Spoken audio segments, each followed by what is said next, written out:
हाँ तो भाइयों, आज मार्केट में सुबह 9 बजे एक काफी बड़ी ब्रेकिंग अपडेट निकल के आई कि बैंक ऑफ जापान ने अपनी इंटरेस्ट रेट बढ़ाई है या फिर रेट हाइक करी है।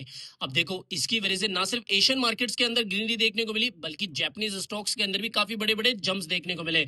और ना सिर्फ मैं स्टॉक्स की बात कर रहा हूँ, बल्कि क्रिप्टो मार्केट के अंदर भी बिटकॉइन की प्राइस हमें सुबह जहां पर लगभग 84,500 600 के आसपास देखने को मिली थी, इस न्यूज के बाद में $88,000 के आसपास अभी चलती हुई देखने को मिल रही है।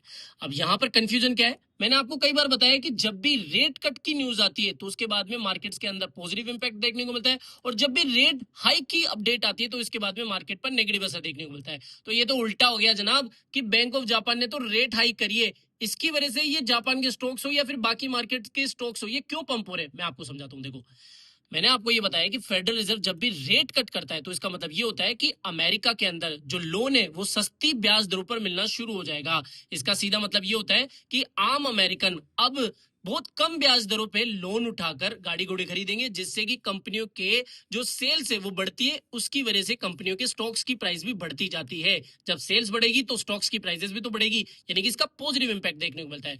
अब ये चीज ये भी बताती है कि रेट कट कब होती है, जब महंगाई काफी ज्यादा हमें देखने को मिल जाती है।